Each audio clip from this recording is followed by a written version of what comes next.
Why is it I prevent or get rid of a migraine with carbonated water? So that's a great question. And I honestly, Juan, I can't answer that question. I don't know why carbonated water helps get rid of your headache. I haven't heard that before. That's a first for me. I don't know if I'm pronouncing your name right. Ail, hi. How do you know if your microbiome is good or if you have a leaky gut? Symptoms or tests? Thank you. So the testing for leaky gut. Now, leaky gut can be a trigger as well for migraine headaches. We really didn't talk about that as a trigger.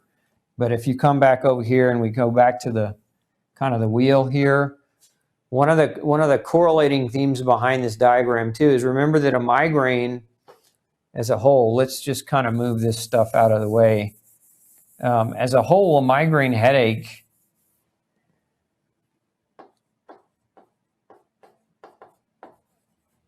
is leaky brain. And so what causes leaky brain, generally speaking, is leaky gut, like if we're oversimplifying it. And so if you are the question is, how do we know what causes leaky gut? Well, there are a number of different things that we are certain can cause leaky gut. Gluten, probably the most well-researched and most well-studied, but the testing for leaky gut. So coming back to the testing, how do you know if you have leaky gut? There's no great test for leaky gut because they can give you a lot of false negative types of results. There's also false positives on leaky gut. So the best way to really test for leaky gut is to test for the triggers of leaky gut. Let me see if I might have an old slide for you. If I have it in my old bin here, I might or might not have it. Oh, I don't think I have it. Sorry, maybe we'll have to look at it next time. But I have a diagram. If you haven't read No Grain, No Pain, there's a nice little chart in No Grain, No Pain that talks about the 11 different primary causes of leaky gut. And the way we would want to identify leaky gut is to identify whether or not you have any of those 11 triggers or causes of leaky gut. And if you do, then you can be assured that leaky gut is most likely a problem for you. Hence, or subsequently, leaky brain is kind of the next trickle step in that direction. Okay, let's see here.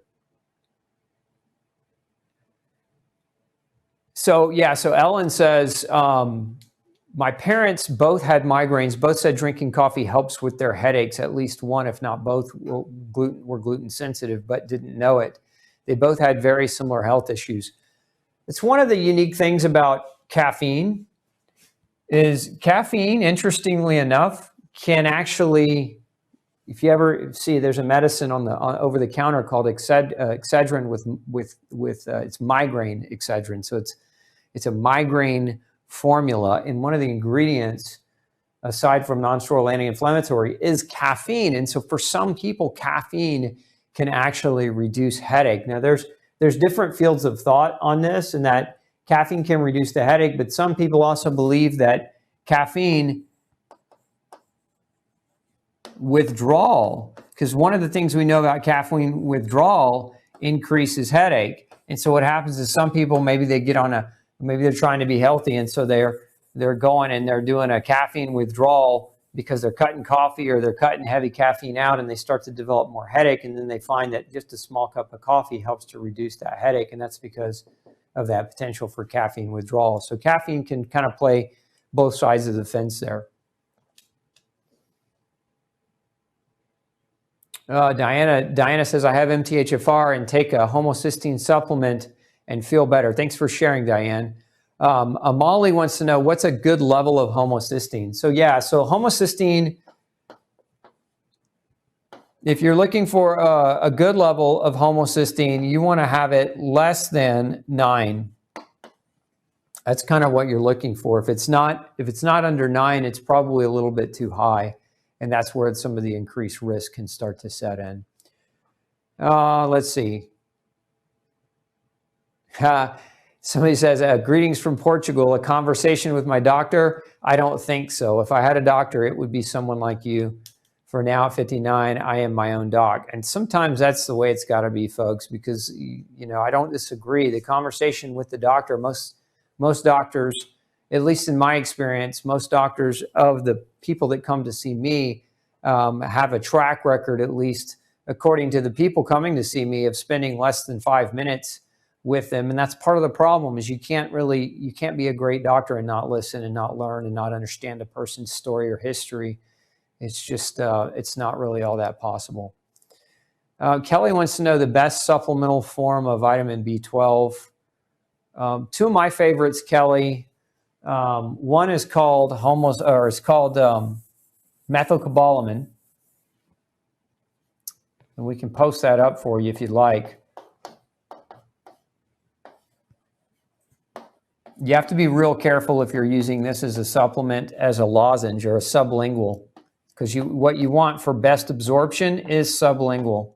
It absorbs through your cheeks. It bypasses your intestine. One of the problems with people with vitamin B12 is their history of gluten exposure has damaged the part of their intestine that absorbs vitamin B12, so they don't absorb it very well.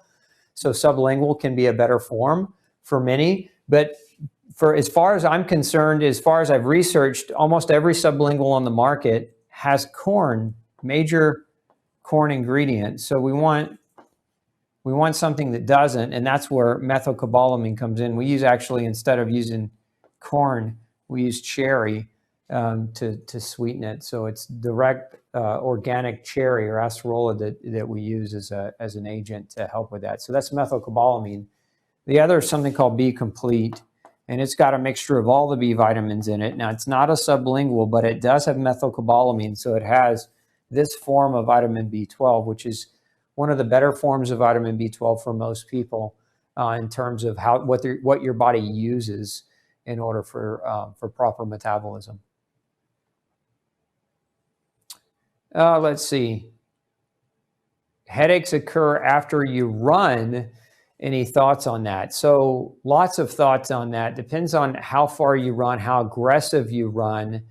But it also depends on what you eat and what you drink and how well you're hydrated. So it might not be the actual running. The running might be the proverbial straw, if you will, that breaks the back, right? And that you have to do these other things before you run to not have an issue. I would say, going back to kind of, if running is the trigger, aggressive exercise can be a trigger of permeability, of blood-brain barrier permeability and leaky gut.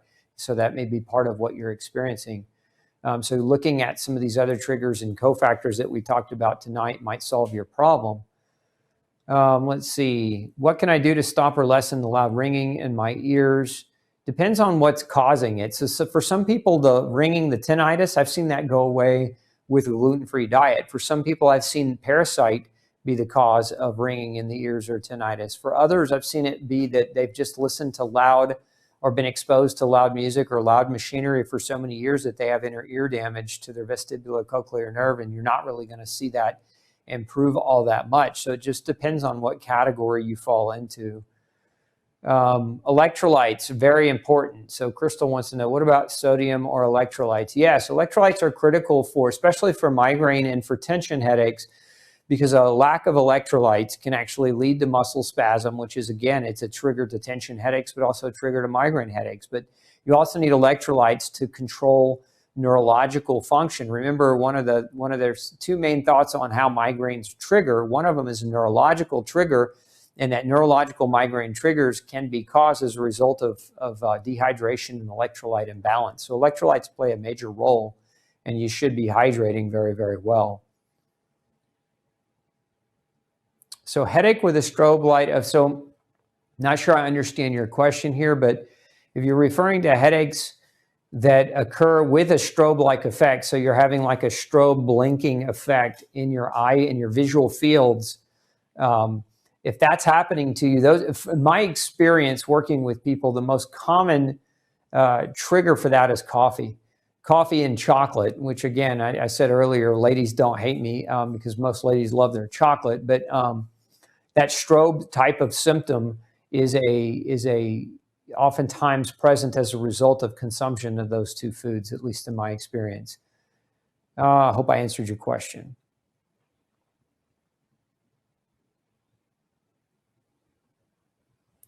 My wife is postmenopausal. She gets headaches in the back of her head where her neck meets the skull on the right side. Lance, I would definitely, I would consider, taking your wife to a really good chiropractor and having maybe an x-ray done and a full workup done where you can rule out any kind of physical issue. Because with headaches, they can be physical or chemical typically, or emotional, right? Emotional stress, but physical as in physical abnormality, muscle shortening, muscle imbalance, muscle tightening, vertebral misalignment can all be part of that headache trigger. But biochemical, meaning electrolyte imbalances, calcium, magnesium deficiencies, nutritional deficiencies, things that we've talked about tonight. But a good chiropractor can rule out the physical aspect. And once that's done, and if there is a physical issue and treatment is implicated and treatment helps, then you have an answer. But if it doesn't help, then you can go toward the biochemistry side of things. Let's see.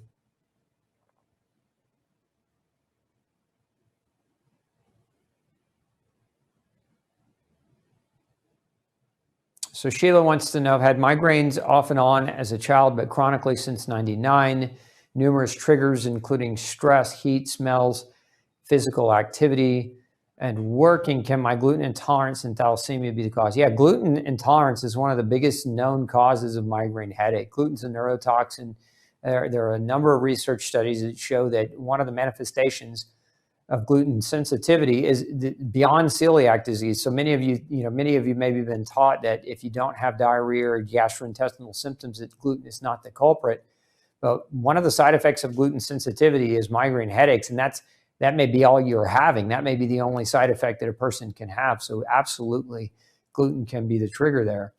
Whether it is or whether it isn't, it's hard to say. The best way to know or to help you to determine whether going gluten-free is right, and we'll put a link below this video, is you can take a quiz on gluten sensitivity to see if going gluten-free might be a good move for you, or you can do genetic testing for gluten sensitivity, which might also be a good idea. And if you're interested in that, I can put a link up with more information to genetic testing on gluten sensitivity for you.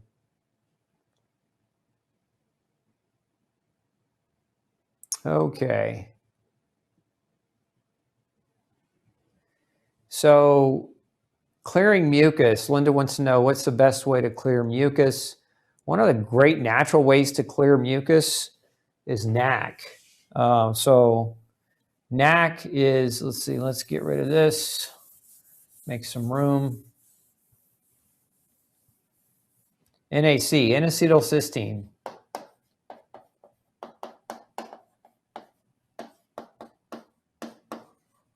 Sometimes referred to as NAC. This is a great mucolytic. And so it helps to clear out mucus really, really well. And it's a dietary supplement. It can be bought over the counter. I have something called UltraNAC that can be used. It's very, very effective on mucus. Marie wants to know, can sleeping too much, 10 plus hours, trigger a headache? Yes, it can. Oversleeping can be as detrimental as undersleeping. And one of the reasons why oversleeping, for a lot of people anyway, is positional relationship. Is so lying in bed, being sedentary too long can create more tension.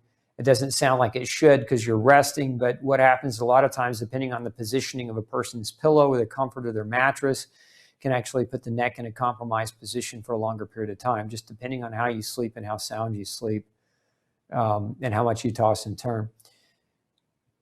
Let's see, Dickerson wants to know the dose of B12, how much B12? So there are a lot of different strategies behind dose, but it's a real safe place to start with methylcobalamin is 5,000 mcgs a day. Very safe. Remember, B vitamins, there are no known reported toxic side effects of at least of vitamin B12. Of all the B vitamins, probably the one that you got to be the most cautious with is vitamin B6. But even with that one, it's very, very low risk of toxicity or a low side effect profile. Okay. Any diet to help reduce inflammation? So Joy, no grain, no pain. It's the best diet in the world to help reduce inflammation. If you don't have a copy, go pick one up at Barnes & Noble or Amazon. super easy diet to follow for reducing inflammation.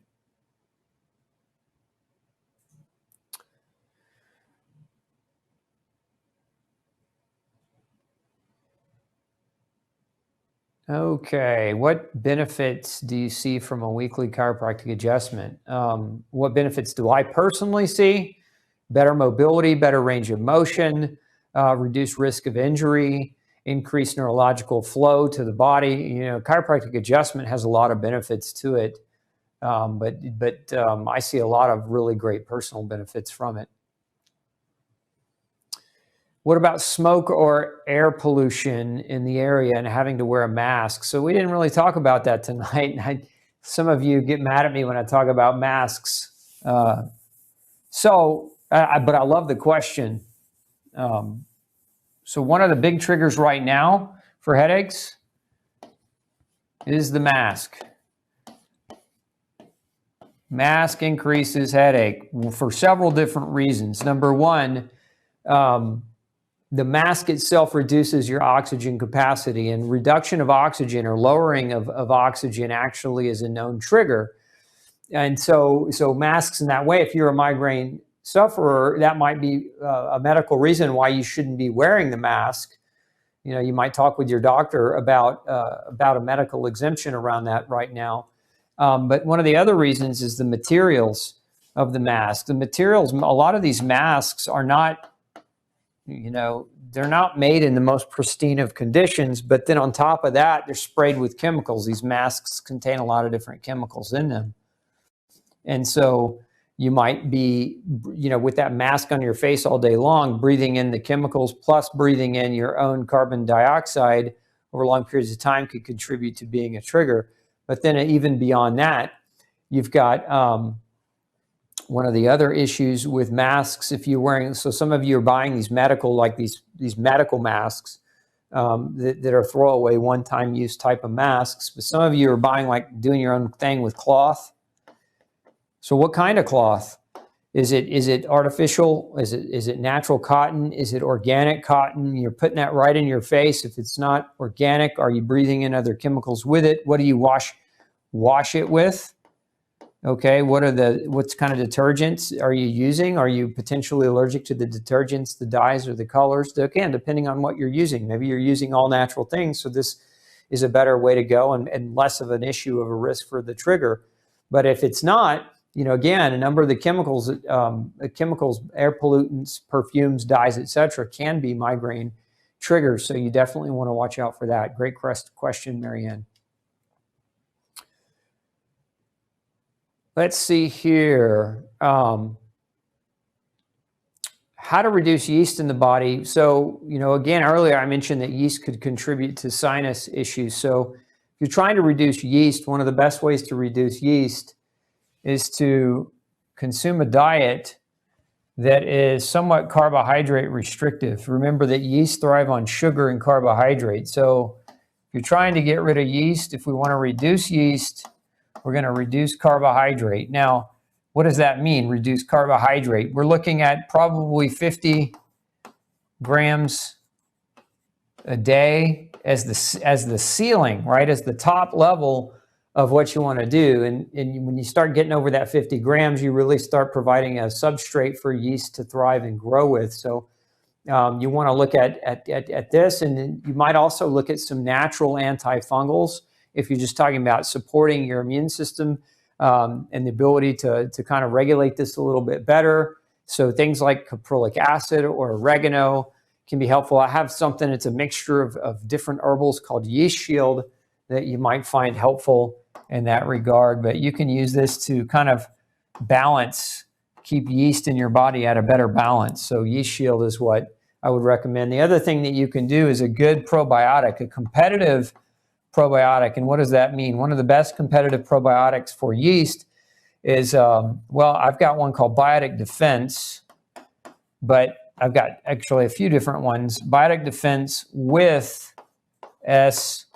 Boulardii, which is an ingredient that really helps to compete with yeast a little bit more aggressively versus kind of some standard probiotics. So those things are all kind of tips, things that you could do if you suspect a yeast imbalance. I love it. Margaret Ann says, our migraines have gone way down since we've been on a true gluten-free diet. Love hearing that. Love hearing those testimonial stories.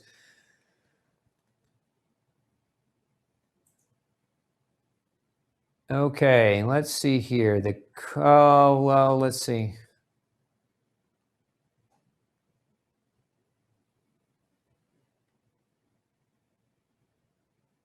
What do you do to get rid? Okay, we just talked about that. So May also asking the same question about what do you do to help with the yeast and sinuses? That strategy might work. Again, I would also recommend like a neti pot strategy for that too, because sometimes you can get yeast overgrowth deep up in the sinuses, and to drain those sinuses out and help flush them out can be very, very helpful. We talked about dehydration a little bit. So dehydration can cause headaches as well. And so this part of what we were talking about with electrolytes and kind of balancing your water balance. Now, if you use this kind of water, RO water, and you drink this explicitly, you should know that you want to remineralize it, or you want to add electrolytes back to it. And that can be very helpful, because otherwise what might happen is you can actually, especially if you're sweating a lot, if you're a heavy sweater, you can begin to dehydrate by drinking RO water if it's not being remineralized. So this is very important if we're talking about hydration. Now I have something called ultra electrolytes, which is a seawater concentrate with trace minerals and ultra trace minerals and electrolytes that can help with RO water. And kind of the way you would use this is you take a half a teaspoon with 20 ounces of water. So for every 20 ounces of water, you take a half a teaspoon in it. If you're drinking explicitly that reverse osmosis filtered water. Okay. Alina wants to know, will this be available to watch again? So much information that I want to listen again. Absolutely. Alina, make sure you subscribe as we get ready to wrap up here. Make sure you subscribe. There's a subscribe button. Also, make sure you come visit us at glutenfreesociety.org. Sign up for our newsletter. It's free. If you sign up, we're going to give you tons of wonderful information about natural health, but pertaining also to the gluten-free diet. But you'll also get updates when these videos are ready for replay. So we have an entire video library with more than 800 videos, thousands of hours of information, health information packed in these 800 videos that you can access. And there's no charge for any of that. It's all free and it's all there for you to peruse through. So yes, it will be available, but make sure you subscribe so that we can update you when that happens. Okay, looks like we're out of time, folks. We covered a lot of information. The questions didn't stop as usual. Look, if you have a question, you want to get that question answered, there's a couple ways to take care of that. Number one, show up here every Monday night at 6 p.m. We have a show every Monday where we do a live format just like this, where you have the ability to ask your questions. Again, the quicker and the sooner you ask your question, the more likely you're going to get it answered by me. But additionally, don't forget to email me. Look, we want to take care of you. We want to help. We want to be a resource in your community, a resource for you.